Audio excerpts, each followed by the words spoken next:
proactive cards. He does have some removal spells, you know, Hero's Downfall, 3 copies of Devour Flesh, a Far and Away, and so forth, 4 copies of Detention Sphere, but he's not really trying to sit back all day and counter-remove everything. He's trying to actually have a more aggressive game plan.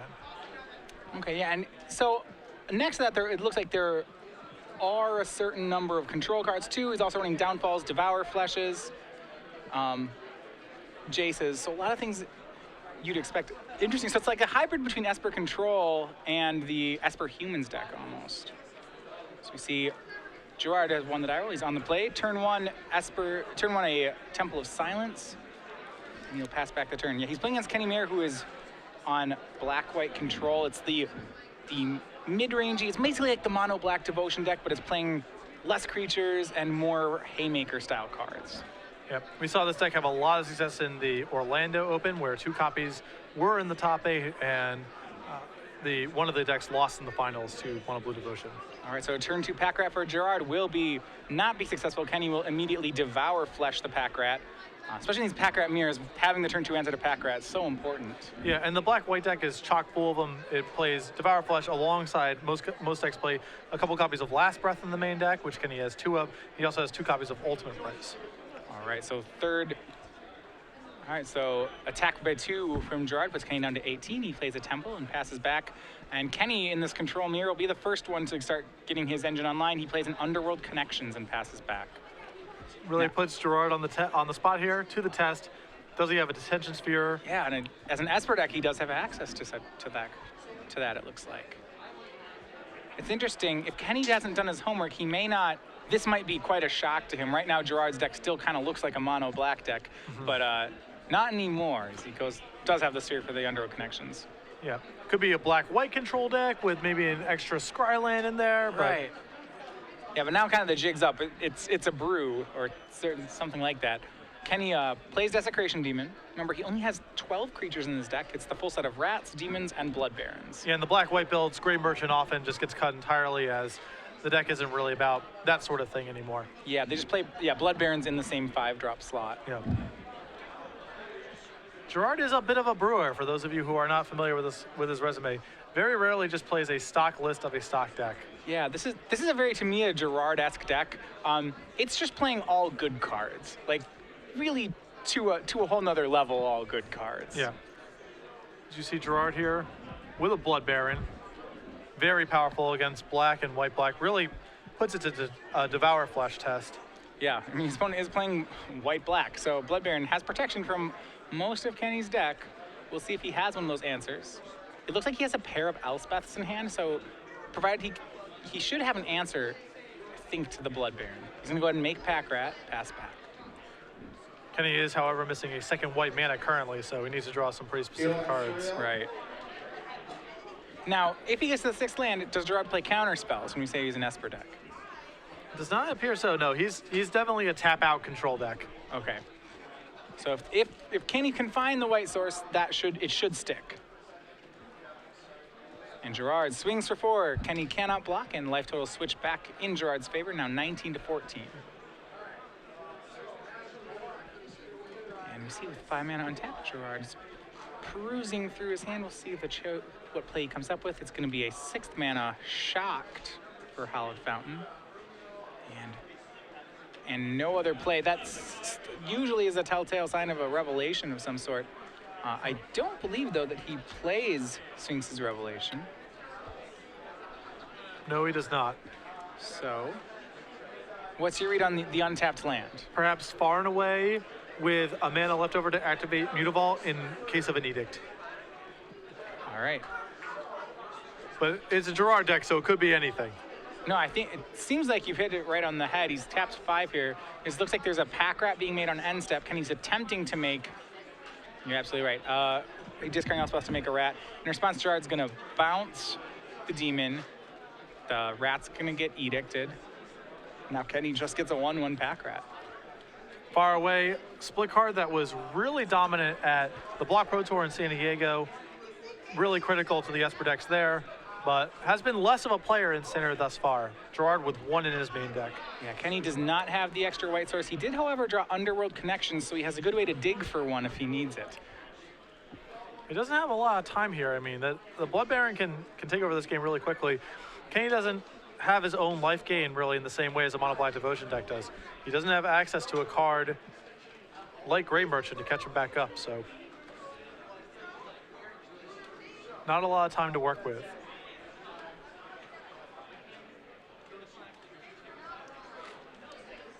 And Gerard's weird mixture of stuff so far really working out for him. Yeah, so right now, he does have the Blood Baron in play. He's left up the 1 mana to activate Mutavault. And no swing by Kenny with the Pack Rat. And he doesn't play Underworld Connections either. So he looks like he has a Hero's Downfall in hand. He's gonna... And what's your read? Do you have a read on it? What is, there was no attack that turn. Just Blood Baron's gonna attack. So Kenny's holding up Downfall mana.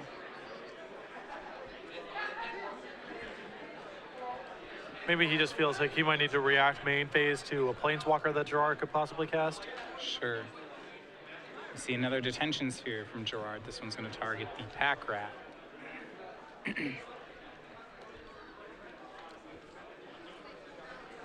Now 2 Mutavaults in play for Gerard.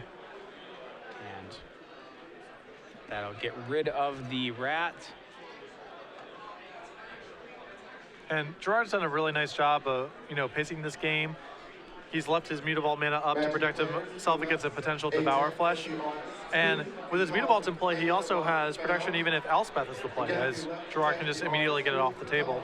Right. All right, another land run for Kenny, but it is not the white source he needs. He is running out of time. I wonder if we're going to see him try to find that white source. Over these last couple weeks of coverage, we've seen Blood Baron do a lot of damage to Mono Black and similar decks. Yeah, it certainly has become one of the go-to cards for, Black-White control, for Esper, for the Esper Humans deck as well. Yeah, it's very difficult for the deck to answer. You see here, Kenny really struggling behind the Blood Baron. He is going to go, looks like, he's going to tap 4. He's going to be recasting Desecration Demon, and then land and passing back the turn. So he seems unconcerned with landing Underworld Connections right now. But I don't know what his game plan is for dealing with Blood Baron. Right now, Kenny's down to 6, Gerard is up to 25. Yeah, what are the outs that Kenny has access to in his list? Well, if he has another Elspeth in his hand, that would do it. Sure. But now if he draws that, he'll kill his own demon if he hits the Elspeth. And now Gerard, Jace into Hero's Downfall, Godless Shrine, and Master of Waves. If there is a more Gerard Jace minus than flipping over Godless Shrine and Master of Waves, I don't know what it is. So he has a choice now between Downfall and the Shrine Master. And he's going to go ahead and take the Hero's Downfall. He's pretty content with the threats he has right now. Doesn't really need another one. Yeah, and Master actually had Devotion 4 there. He still opted not to play it. Well, the Black-White deck has so much removal for Master Waves. Sure, it's really, you just can't count on it. Kenny's got a lot of cards in his hand. It's pretty easy to imagine him having a removal spell for something like Master. So Kenny's draw for the turn was Thoughtseize. Can't really do that, though, as it'll put him down to 4 life, which will make the Blood Baron attack lethal next turn. He still has Elspeth and Underworld Connections. And we'll see what he chooses to do here. He's going to push his demon over to the side. We'll see, he can take out the Jace this turn, which he probably will want to do. Yeah, Gerard's debating if he wants to use the Downfall here or not. My guess would be he does. Trading a Downfall for another Jace activation seems like a pretty decent trade for him. Well, I think that, Gerard's in no rush to act. If Kenny actually attacks, then he can go ahead and use the Hero's Downfall. And if not, then there's no reason to do it just yet. Right. And Gerard's going to do Kenny's going to do nothing. That passes back to Gerard, and he just gets he gets another Jace activation. So it'll be a Temple, a Thoughtseize, and a Detention Sphere. That Thoughtseize will take away Kenny's out if Gerard takes the card. So Gerard quickly up a game on the back of Blood Baron, as we've seen several times over the last month or so, as we move into the sideboarded games here. Gerard's list has a Hero's Downfall, an Obsidat, an Archangel Thune, a Jace Memory Adept, an Elspeth, 2 Glare of Heresies, 2 Doomblades, 2 Supreme Verdicts, 2 Domestications, and 2 Gainsays. That is so many different mana symbols. Okay, where do we start here? All right. I think he's probably just wants additional power, right? Right. Another Hero's Downfall to check large threats and possibly Planeswalkers. Elspeth for a similar reason. I think Jace Memory Adept is a very potential haymaker in this matchup. A lot of the times that, these decks are going to play against each other, we're going to have removal bouncing off one another. It's going to be hard for someone to really make forward progress. Even the Planeswalkers are pretty easily answerable, their outputs. With Jace, you just plus it. I don't even know if you'd zero it in the matchup, but it's a good card advantage engine. It's another card that it demands an answer, which is probably what you want your cards to be doing. Yeah, a lot of Gerard's deck appears to be just individually relevant cards. That's his plan for a lot of matchups. And so I suspect we're just going to see, maybe he doesn't want something like Master of Waves in this matchup because the black-white control deck has access to so many efficient ways to kill it. He'll take those out of the deck and bring in things like Elspeth and Jace and cards that are harder to answer and a little bit better in a grindier game. Right, I also like Glare of Heresy in the board. It actually seems like it's a premium removal spell. Well, it's a way for him to deal with Blood Baron. I don't know how many ways he actually can answer Blood Baron right now. Kenny didn't play one, but Kenny's playing a pretty known list. And I think he'd have to imagine that something that's good against Elspeth and Blood Baron could reasonable to assume that they would have it somewhere in the 75. Gerard has 3 copies of Devour, Flesh, and Far Away in his main deck that are good answers to Blood Baron, but, extra stuff can't hurt. Yeah, so if you go over to Kenny's board, traditionally he'd board in something like Obsidat against a control deck. Gerard's actually fairly well positioned against Obsidat because of he said the Faraways in his deck. Nonetheless, I imagine Kenny will board those in. He also does have Glare of Heresy of his own that can hit Detention Spheres if he wants to. Sorry, Glare can't actually hit the Blood Baron in Kenny's deck, but it does hit the Elspeth. So you could see, it's really hard. Both of them have the same kind of decks. It just seems like Gerard's a little bit greedier. Like they're playing the same strategy. Yeah. He's added blue to a black-white control deck. Right. Basically. But yeah, I would anticipate the 4 dresses coming in and then some of, like you said, some of the additional removal. If you're just joining us, we're in the middle of round 6 of the Standard Open here in Baltimore. I'm Patrick Sullivan with Matthias Hunt. On your right, you'll see Gerard Fabiano, who is quickly up a game with his Esper Devotion, not really control deck, a board presence deck. I'm not really sure exactly how you want it. It'd be hard to call it. You can tell, I almost say it's mid-range still. It's just playing powerful cards. Maybe you can call it board control, board presence. Yeah. It's hard to categorize. It's very trade binder-esque. It's a very Gerard brew if you're familiar with his work. He plays a lot of proactive control decks. The legacy deck he did the most amount of brewing with was definitely Team Italia, which is a 3-color, random good stuff, attrition, mid-rangey deck. I mean, there's a pretty specific formula for the way that Gerard likes to build his decks. A lot of card advantage, a lot of individually impactful cards, pretty greedy mana. These all typify what I think of when I think of the brews that he generally builds. Yeah, but post-board, I have to imagine the matchup just gets better for Gerard.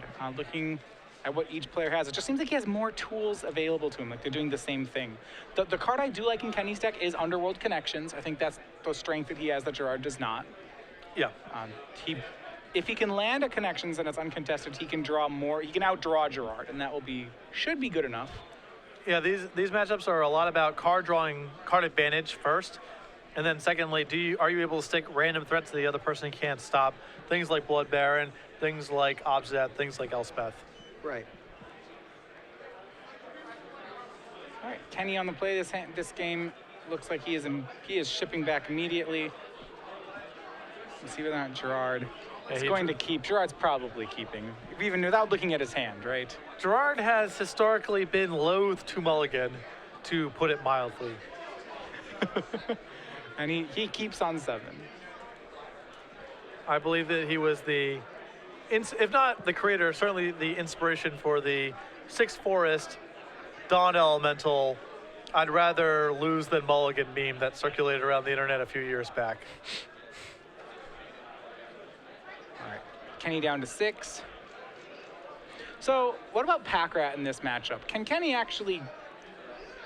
Is Pack Rat a card he wants? Can he Pack Rat here? It seems like Gerard has so many answers for it. It might be different when it's backed up with discard. And, Gerard's got good answers to Pack Rat both on turn 2, and he also has the Detention Sphere to clean it up if it got out of control. But I think that when you have Thoughtseize coupled with Duress, you might get some random games where you just open a hole in Gerard's hand and can win with Pack Rat. All right, both players start out on tapped black-white lands. Gerard scries 1, Kenny's does not. They both end up doing the same rules. Gerard keeps the card on top.